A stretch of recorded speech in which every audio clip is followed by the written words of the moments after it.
सभी को सुशीला दहिया का नमस्कार।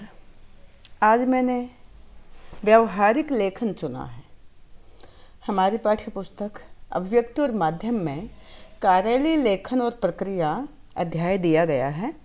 उसके अंतर्गत विभिन्न मुद्दों पर किस तरह से लिखा जाता है ये समझाया गया है। आज मैंने उसी पर बातचीत करने के लिए आज के ई क्लास को व्यवस्थित किया है। वहाँ पर आपने पढ़ा है कि अखिल भारतीय साहित्य एवं संस्कृति संस्थान क्षेत्रीय कार्यालय मुंबई से महानिदेशालय के प्रसारण विभाग में एक पत्र आता है जिसमें मोबाइल फ़ोन पर होने वाले व्यय की सीमा को बढ़ाए जाने का अनुरोध किया है।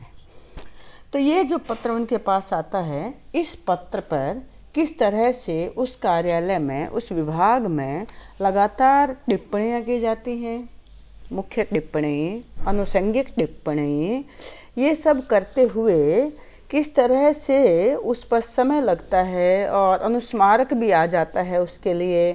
फिर इस तरह से यह जो पूरी प्रक्रिया होती है, इसके बाद अंततः उस मुद्दे पर विचार विमर्श करने के लिए कार्य सूची में शामिल करने के लिए कहा जाता है।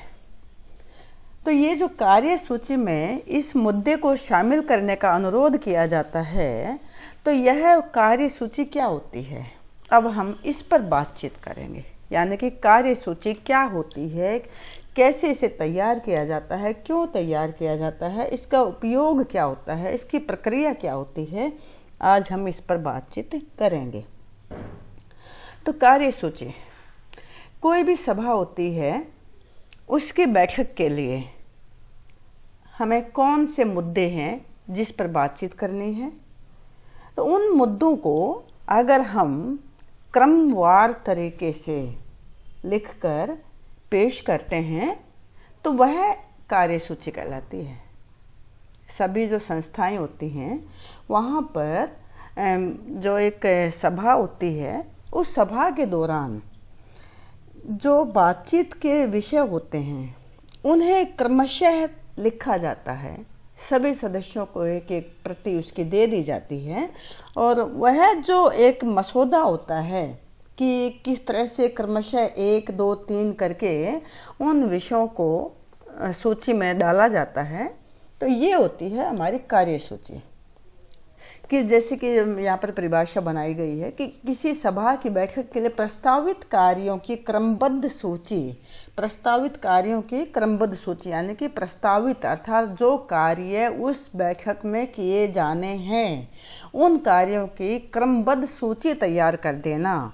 एक के बाद उन सभी एजेंडों को, उन सभी विषयों को लिख देना, वो होता है कार्य सूची। और ये कार्य सूची किसी भी संस्था की जो बैठक होती है उसमें चर्चा किए जाने वाले सभी विषयों की अग्रिम जानकारी होती है और ये अग्रिम जानकारी उन सभी सदस्यों को उसके संबंध में सभी प्रकार की सामग्री तैयार करने में काफ़ी सहायक होती है। और ये जब हम कार्य सूची किसी भी सभा के लिए तैयार कर लेते हैं तो हम क्रमशः उन पर विचार विमर्श किए जाते हैं और इसमें अनुशासन बना रहता है। कोई भी जो सदस्य होता है वह उन्हीं पर ही बोलेगा, अर्थात विषय से भटकने का कोई अवसर नहीं रहता है। पूरी बैठक में अनुशासन बना रहता है। तो ये होती है कि कार्य सूची किसे कहा जाता है।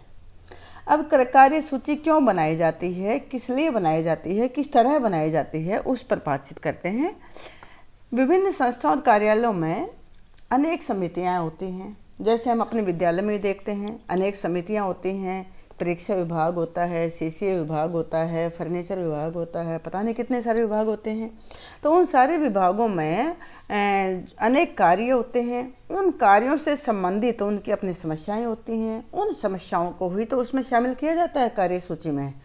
तो ये विभिन्न संस्थाएं होती हैं, विभिन्न कार्यालय होते हैं, उनमें आवश्यकता अनुसार अनेक विषयों से संबंधित अनेक समितियाँ होती हैं और इन समितियों के अध्यक्ष होते हैं, सचिव होते हैं, अन्य सदस्य होते हैं, अन्य पदाधिकारी होते हैं। और जब भी इन समितियों में किसी भी प्रकार का अनुमोदन लेना होता है, किसी भी प्रकार के निर्णय लेने होते हैं, किसी पुराने निर्णय पर समीक्षा लेनी होती है, उस विचार विमर्श करना पड़ता है, या कोई और महत्वपूर्ण मुद्दा आ जाता है, तो उन सभी पर विचार विमर्श करने के लिए जब आवश्यकता पड़ती है तो सभी सदस्य एक निश्चित समय पर और निश्चित स्थान पर एक बैठक का आयोजन करते हैं। और इस बैठक के शुरू होने से पहले उन्हीं सभी विचारणीय मुद्दों की, वो जो मुद्दे वहाँ पर चर्चा में लाए जाते हैं, उन सभी मुद्दों की एक क्रमवार सूची बनाई जाती है। और इस कार्य सूची के तैयार हो जाने पर जो समिति का अध्यक्ष होता है और सचिव होता है, उसका भी अनुमोदन लिया जाता है, यानी कि उनकी सहमति ली जाती है।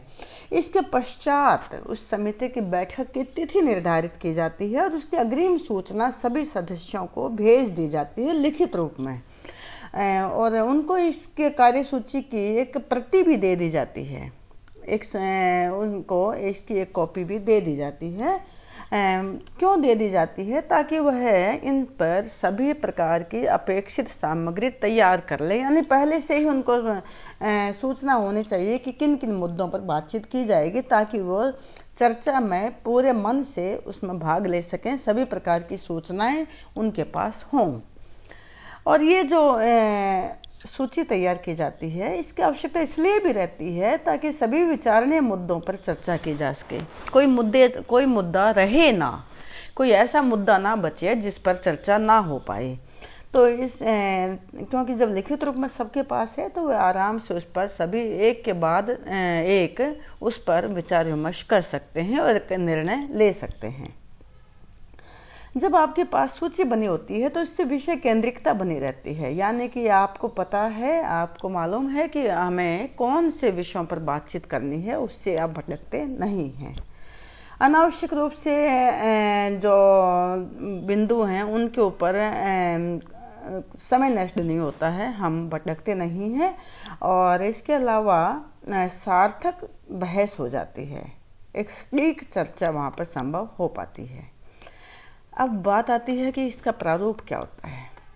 ये होता है कार्यसूची का प्रारूप, यानी कि जैसे आपको बताया गया या सदस्यों को बताया गया, जानकारी दी गई कि दिनांक, यहाँ पर दिनांक आप कोई भी डाल सकते हैं, जैसे कि आप बोल सकते हैं 28 अक्टूबर 2020 को दोपहर 2 बजे आयोजित होने वाली विभागीय समिति की बैठक की कार्यसूची।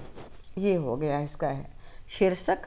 और फिर इसमें जैसे लिखा गया है कि सबसे पहला बिंदु होगा कि पिछली बैठक में जो बातचीत की गई थी, जो निर्णय लिए गए थे, उसकी पुष्टि की जाएगी, यानी वे पूरे हुए या नहीं हुए, उसमें उन पर कार्यवाही की गई या नहीं की गई, या उन पर जितनी कार्यवाही की गई वह उचित थी या अनुचित थी, उसकी समीक्षा की जाएगी।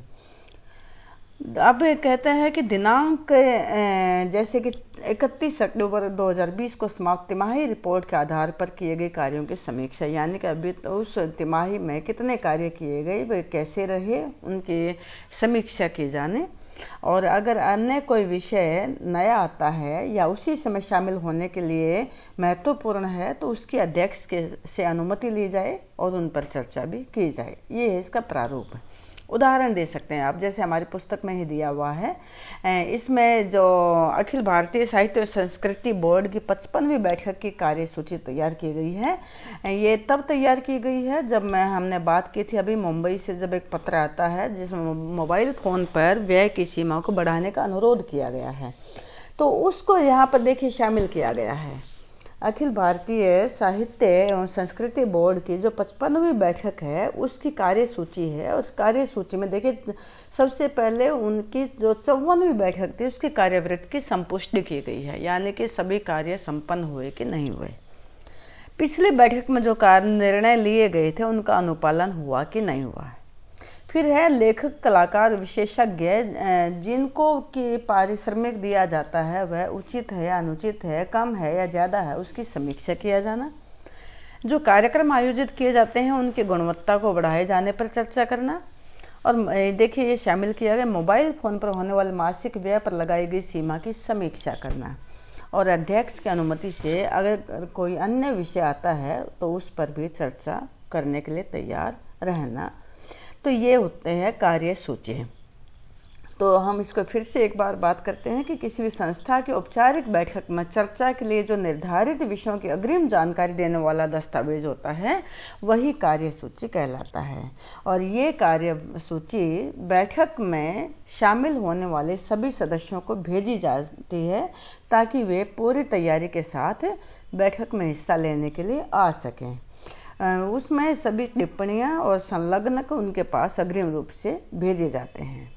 तो ये था हमारा आज का महत्वपूर्ण विषय जिस पर हमें बातचीत करनी थी।